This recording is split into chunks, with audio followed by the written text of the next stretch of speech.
Ya, dialog kita lanjutkan kembali Bang Ruli. Ini kalau kita bicara soal cawapres termasuk juga sebetulnya ke bawahnya ini adalah menteri-menteri gitu kan.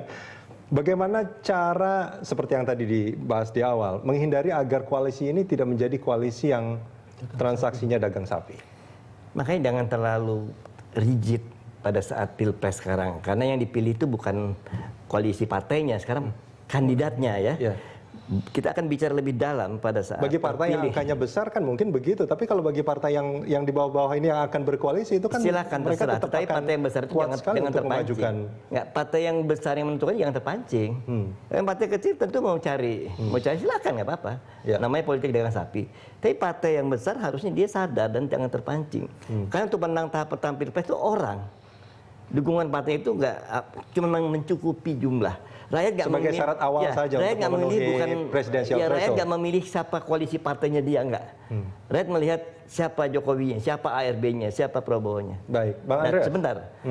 Baru setelah itu keluar satu pemenang, tinggal ini baru persoalan koalisi atau kerjasama yang penting. Apa platformnya, lalu membutuhkan kriteria untuk jalan itu dukungan di yang mayoritas di parlemen supaya efektif, lalu butuh kabinet seperti apa, itu semua dipilih oleh presiden terpilih tadi. Termasuk nanti dalam menentukan Baru di sini kabinet-kabinetnya itu kerjasama. juga yang menentukan adalah presidennya. Presiden sebagai. Jadi partai-partai yang berkoalisi itu harus Ya. patuh terhadap apa yang ditunjuk. Kalau dia nggak mau ya nggak usah berkoalisi. koalisi kan Baik. simpel aja. Bang Andreas. Ya, saya kira yang dimaksudkan dengan partai tadi yang digunakan terminologi partai-partai yang berkoalisi, saya kira lebih tepat kita mengatakan ya partai-partai yang mendukung capres dan cawapres gitu. Nah itu akan menghindari terjadinya politik dagang sapi di sini. Bahwa presiden dan calon wakil presiden ini didukung oleh sekian partai. Nah, tetapi di dalam proses pemilihan presiden kita tahu bahwa yang lebih menentukan itu adalah figur presiden dan wakil presidennya.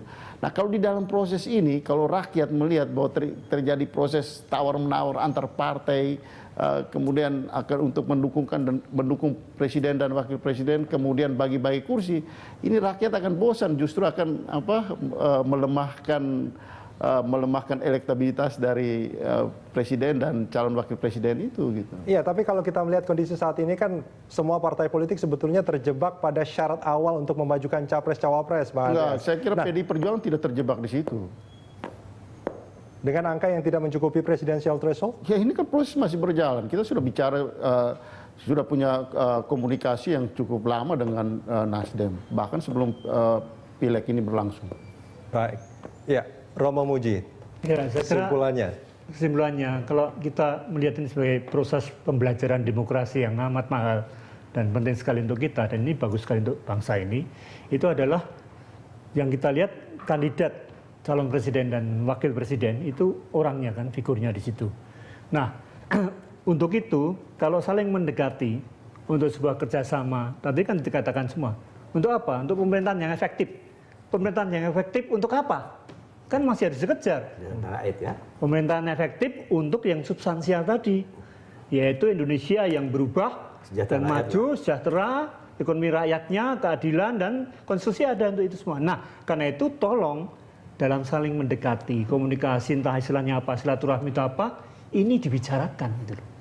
Bukan dagang sapinya, bukan partai saya nanti menteri dapat apa, ini dalam rangka. Bukan berarti saya punya suara tapi minta jatah saya saya harus dimajukan. Ini harus kembali esensi pemilu itu apa ya kan?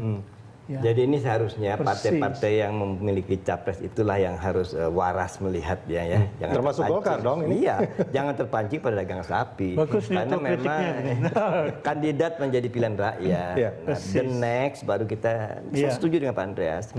Tidak ada pilihan partai yang nggak menang lebih dari 50% nggak bisa efektif kalau bekerjanya dijegal terus kan. Itu dia harus cari mitra, kalau nggak mau disebut koalisi, yang satu platform dan juga ikut aturan main. Baik. Iya, kalau mau ikut.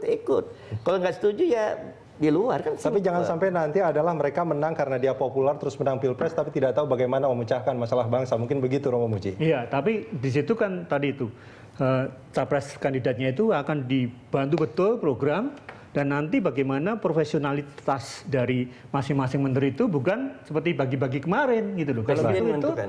yang menentukan. Kalau itu ke arah sana kita akan kembali konyol lagi gitu loh. Baik. Terima kasih. Gitu. Romo Muji, Bang Ruli dan juga Bang Andreas, terima kasih banyak sudah bersama kami di Prime Time. Terima kasih.